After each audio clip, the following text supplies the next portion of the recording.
So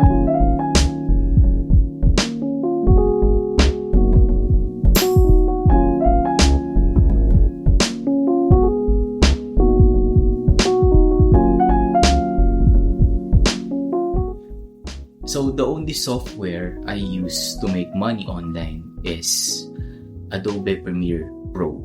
That's it, Adobe Premiere Pro. Pero syempre, papaliwanag ko siya. Parang 90% or 85% ng mga ginagawa ko is sa Adobe Premiere ko ginagawa. So isa ba akong video editor? Well, yes. Pero mas pinipitch ko yung sarili ko bilang multimedia producer or multimedia editor. Kasi bukod sa pag-edit ng video, pinipitch ko na rin na ako yung magsa-sound design, ako yung magmi-mix ng audio, then ako na rin yung magpa-publish kung ano man yan. Most of my clients are mga podcast, mga seminar, coaching videos. The thing is, sobrang competitive ng internet gig or virtual assistant na mas kilala. Pero ang good news dito is that tiyagain mo lang, makakahanap ka rin ng currently, meron akong I think 4 to 6 client. Pero don't get me wrong, hindi naman lahat yun ay sabay-sabay. Sila lang yung mga repeating clients ko. And most of the time, mga milestone-based sila kung tawagin or mga project-based kung tawagin. And I like it that way kasi hindi tali sa specific na oras as long as may deliver mo yung work sa napagkasunduan na schedule. You are good. So, pasok siya dun sa lifestyle na gusto ko kasi nga mas full-time ako sa pagbabanda sa Autotelic. When I say full-time sa pagbabanda, hindi naman siya rin yung tuloy-tuloy, right? May mga days na walang gig. But when I say full-time sa Autotelic is that mas priority ko siya gawin sa buhay ko. Yeah, and it works naman, no? So, kailan ba ito nag-start? Well, nag-start siya noong, I think, nung pandemic. Pero yung idea ng pag-freelance, matagal ko na talaga siyang gustong gawin. Simula nung pumasok ako sa pagbabanda. Kasi nga, nung pumasok ako sa pagbabanda, maraming na-unlock sa akin na okay, ganito pala sa industry ng pagbabanda. Gusto ko siya gawin. Gusto ko siyang i-priority. Yung idea kasi before ng pag-freelance is hindi pa siya masyado embrace.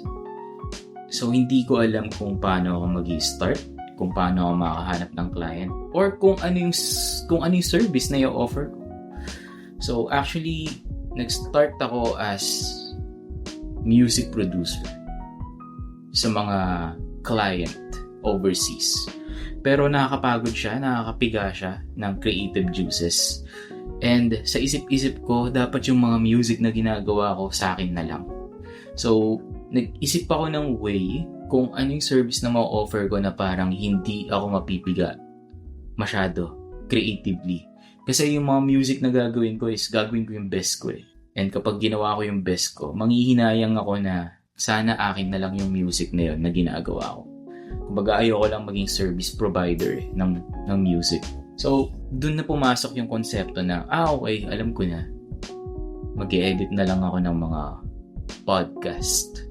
At first, audio format lang yung mga podcast before. And ang gamit kong editing software ay Cubase.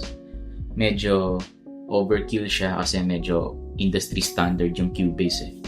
Pero ginagamit ko na rin siya noon as sa music production eh. So, at first, audio format lang yung mga podcast noon. Pero habang tumatagal, nagiging video format na yung podcast. Kaya dun ako nakapag-explore ng video editing.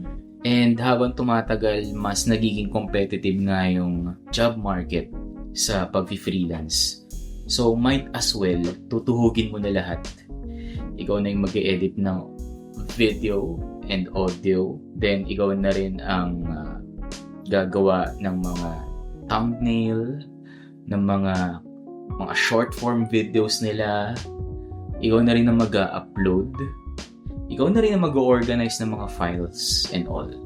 Kung may website sila, ikaw na rin ang mag-maintain those stuff, basically. No? Ayun yung mga ginagawa ko sa internet para kumita ng pera. Pero 80% or 90% doon is talagang nasa Adobe Premiere Pro. Kasi yung iba madali naman na eh. Yung iba is Canva na lang, pwede naman. Or I guess kung paano humanap ng client, it's for different video na lang.